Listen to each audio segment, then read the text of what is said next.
Dostlar salam, hər vaxtınız xeyir olsun. Bugün sizlərlə dərsimizə qaldığımız yerdən davam edirik. Dərsimizin mövzusu isə icra hakimiyyəti olacaq uşaqlar.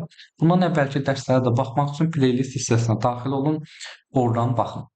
İndi ilk olaraq nəyə baxaq? Deyir, icra hakimiyyətinin təməl prinsipi nədir? Uşaqlar, 99-cu maddədə ilk olaraq qeyd olunur ki, icra hakimiyyəti prezidentə mənsubdur. Amma digərlərində, məsələn, qanunverici hakimiyyəti Milli Məclis həyata keçirirdi. Bu haqda danışmışıq və məhkəmələr haqqında da keçəndə deyəcəyik ki, məhkəməni də Azərbaycan Respublikasının məhkəmələri həyata keçirir. Bu bizim ilk maddəmiz. Daha sonra keçirik nəyə? Prezidentə namizədə aid tələblərə. Uşaqlar, bir məsələni diqqətinizə çatdırım. Çox önəmli bir məsələdir ki, baxın, prezidentə namizəd üçün önəmli məsələdən biri də ölkə ərazisində 10 ildən artıq daimi yaşamalıdır. Bax, bu xüsusilə bunu yadınızda saxlayın ki, digərlərində, məsələn, deputatda bu yox idi. Eyni şəkildə ali təhsil tələbi də deputatda yox idi. Və əlbəttə bunlar olmalıdır. Azərbaycan Respublikasının vətəndaşı, seçki hüququ olmalıdır, ağır cinayətə görə məhkum olmamalıdır. Burada xüsusilə ağır sözünə diqqət edirsiniz və başqa dövlətlər qarşısında öhdəliyi olmamalıdır. Daha sonra keçirik digərə, görək prezident seçkilərinin əsaslarıdır. Neçə il müddətinə seçilir? Prezident 7 il müddətinə seçilir və bu digərlərində olduğu kimi ümumi bərabər birbaşa seçki hüququ əsasında sərbəst, şəxsi və gizli səsvermə yolu ilə seçilir. Qalibiyyət şərti nədir? Səsvermədə iştirak edənlərin yarısından çoxunun səsini toplamalıdır. 50 plus 1-dir. Və burada qeyd olunur növbədən kənar seçkilər, bilirsiniz, bizim ölkədə də növbədən kənar seçkilər keçirilib. Prezident növbədən kənar seçkiləri elan etmək səlahiyyətinə malikdir. Bunu da xüsusilə yadınızda saxlayın və onu da qeyd edim ki, uşaqlar, prezidentliyin müddəti, yəni bu 7 ildən çox ola bilərmi? Bəli, ola bilər. Deputatdakı kimidir? Müharibə şəraitində əgər hərbi əməliyyatların aparılması prezident seçkilərinin keçirilməsini mümkün eləmirsə, o zaman hərbi əməliyyatların sonuna qədər bu məsələ uzanır və bunu da Konstitusiya Məhkəməsi tərəfindən bununla bağlı qərar qəbul olunur. Daha sonra keçək digərinə. Bu hissədə artıq səsvermə prosesindən danışırıq. Qeyd olunur ki, səsvermədə iştirak edənlərin yarısından çoxunun səsini heç bir namizəd toplamırsa, o zaman növbəti səsvermədir. Səsvermə günündən sonra ikinci bazar günü bunun müddəti təyin edilir. İkinci dövrədə isə birinci dövrədə ən çox səs toplamış 2 namizəd iştirak edir. Və yekun nəticə olaraq sadə səs çoxluğu ilə həmin deputat deyirəm, üzr prezidentimiz seçilmiş sayılır. Bax belə, bu qədər sadə. Daha sonra bu hissədən də danışdım hissində mən. Gəlin biraz yenidən baxaq. Burada qeyd olunur ki, Konstitusiya Məhkəməsi səsvermə günündən sonra 14 gün ərzində seçkilərin yekunlarını rəsmən elan edir. Hansısa subyekt Konstitusiya Məhkəməsi. Seçilmiş şəxs isə nəticələr elan olunduğu gündən 3 gün ərzində qərar ilə vermişəm. Konstitusiya Məhkəməsi hakimlərinin iştirakı ilə and içir. Andın mətni buradadır, uşaqlar, baxa bilərsiniz və prezident and içdiyi gündən öz səlahiyyətlərinin icrasına başlamış sayılır. Nə vaxtdan? And içdiyi gündən. Keçək digərinə. Uşaqlar, vitse-prezidentlər kimlərdir və necə təyin olunurlar? Bilirsiniz, Konstitusiyamızda 2016-cı ildə referendumdan dəyişiklik və əlavələr olundur. Bir əlavələrimizin biri də vitse-prezident idi. Və vitse-prezidentin təyinatı belə olur ki, bunu Azərbaycan Respublikasının prezidenti vəzifəyə təyin edir və vəzifədən azad edir. Eyni şəkildə buna aid tələblərdə isə digərlərindəki kimidir ali təhsil, seçki hüququ, Azərbaycan Respublikasının vətəndaşı və s. Yəni bu kimi tələblər burada var. Amma daimi yaşamaq tələbi yoxdur gördüyünüz kimi. Keçək digərinə. Buradan Nazirlər Kabinetindən, prezidentin tabeçiliyindən danışmışıq. Nazirlər Kabineti burada qeyd olunur ki, niyə yaradılır? Söhbət burada gedir ki, bundan prezident tərəfindən icra səlahiyyətlərinin həyata keçirilməsini təşkili məqsədilə yaradılır və bunun statusu isə yuxarı icra orqanıdır prezidentin və əgər qeyd olunsa ki, sualdan Nazirlər Kabinetinin statusu nə ilə müəyyən olunur, siz də götürəcəksiniz Konstitusiya ilə müəyyən olunur. Və bu Nazirlər Kabineti birbaşa olaraq prezidentə tabedir və onun qarşısında cavabdehdir. İş qaydasını isə Azərbaycan Respublikasının prezidenti müəyyənləşdirir. Nazirlər Kabinetinin tərkibinə burada gördüyünüz kimi baş nazirin müavinləri, nazirlər və digər mərkəzi icra hakimiyyəti orqanı rəhbərləri aid olur. Növbəti prezidentin səlahiyyətlərinə baxaq. Uşaqlar, prezidentin bir sıra səlahiyyətləri var. Biz Milli Məclis qanunverici hakimiyyəti keçəndə buna baxmışdıq. Məsələn, referendum təyin eləyir. Milli Məclisin razılığını alır 4 məsələdə sülhün bağlanmasıdır, müharibə elan olunmasıdır. Məsələn, baş prokurorun vəzifəyə təyini, vəzifədən azad olunması və yaxud da ki, baş nazirin vəzifəyə təyin olunması məsələsində razılıq alır. Milli Məclisə seçkiləri təyin eləyir. Dostlar, bundan başqa da bir sıra səlahiyyətləri var. Məsələn, qanunların imzalanmasıdır, qanunları imzalayır, dərc eləyir və s. Baxın, burada da səlahiyyətləri idarə etmə və iqtisadi tənzimləmə ilə bağlı da var. Dövlət büdcəsidir, aktların ləğvi var. Məsələn, Nazirlər Kabinetinin və digər icra orqanlarının aktlarının ləğv olunması, təhlükəsizlik şurasında yaradır, administrasiyanı təşkil eləyir, rəhbərin təyin eləyir və s. Uşaqlar, səlahiyyətləri həddindən artıq çoxdur. Və burada da eyni şəkildə xarici siyasət, beynəlxalq münasibətlərlə bağlı da səlahiyyətləri var. Məsəl üçün, xarici dövlətlərin diplomatik nümayəndələrinin etimadnamə və övdətnamələrini qəbul eləyir və s. Bunları testlərdə Milli Məclislə verirlər qarışdırmaq üçün. Uşaqlar, Milli Məclisi biləndən sonra siz yəni fərqlərini daha da yaxşı biləcəksiniz. Testlərdə məsələn 4 variant olur, bilirsiniz A, B, C, D və burada üçün adətən Milli Məclis verirlər. Biri prezidentin səlahiyyətinə aid olur. Və Milli Məclisi də keçəndə biz orada da prezidentin səlahiyyətlərindən danışmışdıq. Bura qədər baxın prezidentin səlahiyyətləridir. İstəsəniz bunu da paylaşaram qrupda. Siz də oradan götürərsiniz. Məsələn, silahlı qüvvələrin ali komanda heyətini təyin edir və azad edir. Rütbələr verir eyni şəkildə. Görürsünüz, burada da var, dövlət təltifləri verir və s. Əfv eləyir. Bilirsiniz, əfv etmə prezidentdədir. Amnistiya isə Milli Məclisin səlahiyyətindədir. Daha sonra keçək digər məsələyə keçək. Uşaqlar, maddə 110-a baxırıq artıq. 110-da burada məsələ qanunların imzalanma prosesindən gedir.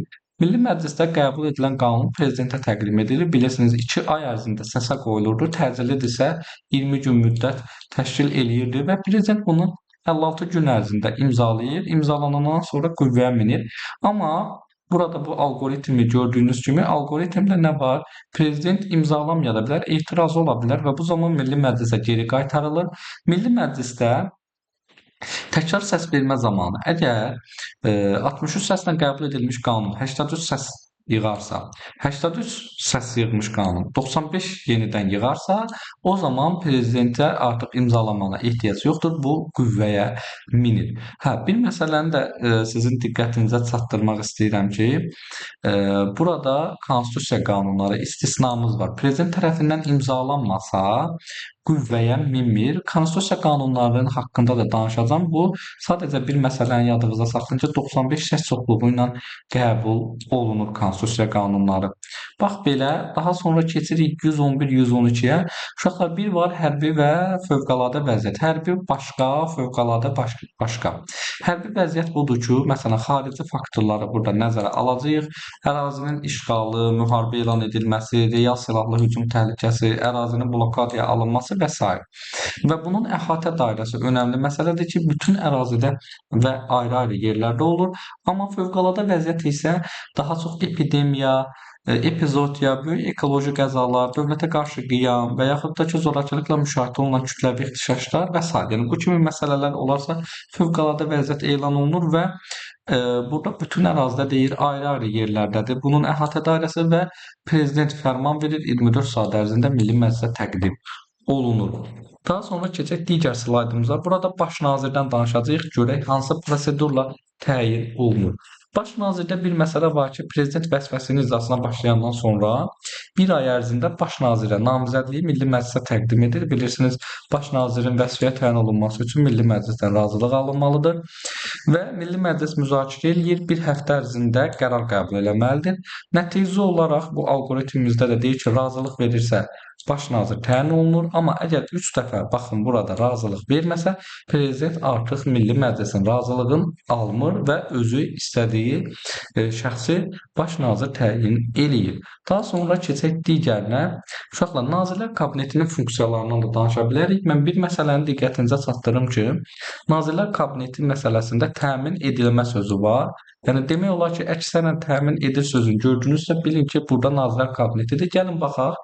Dövlət büdcəsi layihəsini hazırlayır, prezidentə təqdim edir və icrasını təmin edir. Prezident də eyni şəkildə bu büdcəni Milli Məclisə təqdim eləyir. Digər məsələlərlə bağlı prezident onun səlahiyyətlərinə aid etdiyi digər məsələləri həll edir, nazirliklərə və digər mərkəzi icra hakimiyyəti orqanlarına rəhbərlik eləyir, onların haqlarını ləğv edir, maliyyə, kredit və pul siyasətinin həyata keçirilməsini təmin edir, eyni şəkildə iqtisadi və sosial proqramların həyata keçirilməsində Nazirlər Kabineti təmin edir. Növbəti slaydımızda burada qeyd olunan Nazirlər Kabinetinin üzvü olmaq üçün hansı tələblər var? Azərbaycan Respublikasının vətəndaşı olmalısınız, ali təhsil var və eyni digərlərindəki kimi seçkilərdə iştirak etmək hüququ, başqa dövlətlər qarşısında öhdəliyin olmalıdır. Məhdudiyyətlərinə baxaq, uşaqlar, hansı məhdudiyyətlərimiz var? Sahibkarlıq, kommersiya və digər ödənişli fəaliyyətlə məşğul ola bilməz, başqa seçkili və təyinatlı vəzifə tuta bilməzsiniz, vəzifə maaşınızdan və yaxud digərlərindən yuxarıda bu sahibkarlıq, kommersiya, bunlardan başqa, yəni bunlar istisnadır. Siz bu fəaliyyətlə məşğul ola bilməzsiniz. Başqa məvacib ala bilməzsiniz, amma elmi pedaqoji yaradıcılıq fəaliyyəti istisnamızdır. Keçək digərinə, icra hakimiyyəti orqanları hansı haqları qəbul edir? Prezident fərmandır, ümumi qaydalar müəyyən eləyərkən fərmandır. Digər məsələ ilə bağlı isə sərəncamdır. Məsələn, hər hansısa bir şəxsi vəzifəyə təyin eləyir, vəzifədən azad eləyir və yaxud təltif eləyir, məsələn, kimsəyə xalq artisti verir və s. Nazirlər Kabinetinin aktı isə ümumi qayda müəyyən eləyərkən qərardır, digər məsələ ilə bağlı isə sərəncam qəbul eləyir. Nazirlər Kabinetinin istefası var. Nə zaman istefa verir? Yeni seçilmiş prezident vəzifəsini tutduğu və səlahiyyətlərini icra etməyə başladığı gün Nazirlər Kabineti prezidentə istefa verir. Bu da bizim maddə 116-mız.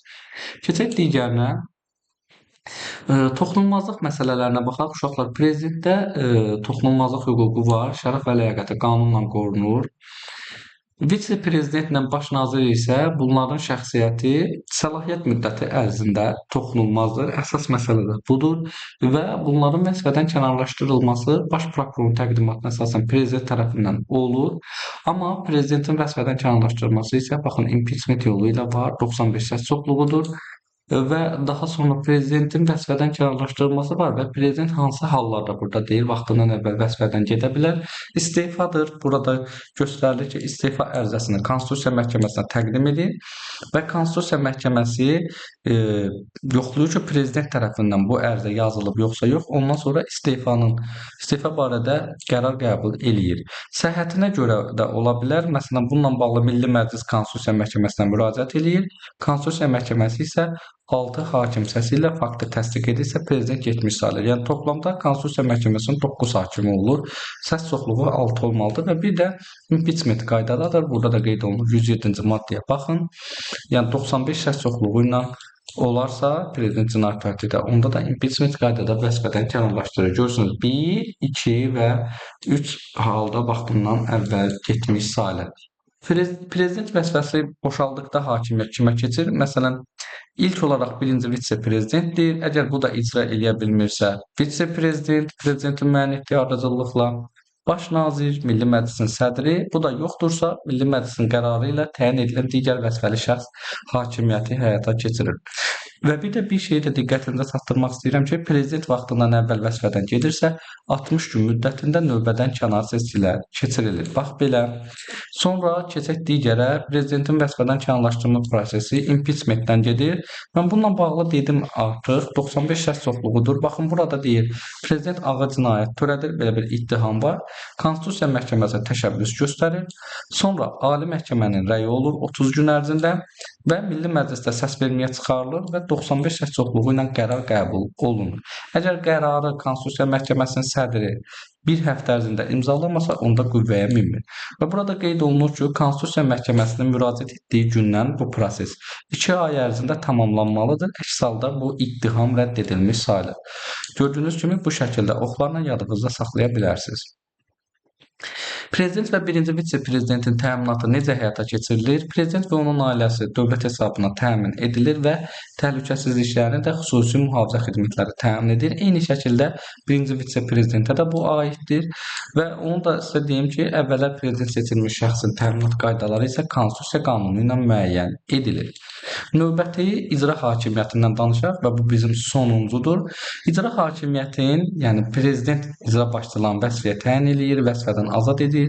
Yerlərdə qeyd olunduğu kimi yerli icra hakimiyyəti başçıları həyata keçirir və daha sonra burada təyinatın dediyim səlahiyyətləri nədir? Bunun səlahiyyətlərini də prezident müəyyən eləyir. Və bununla da bizim yekun idi və burada belə bir sxem var. Vahid mərkəzdən idarə olunan sistemdir. Bu artıq ümumi baxa bilərsiniz. Məsələn, bu belə deyim, Milli Məclisdir, qanunverici hakimiyyət həyata keçirir, məhkəmə hakimiyyətidir.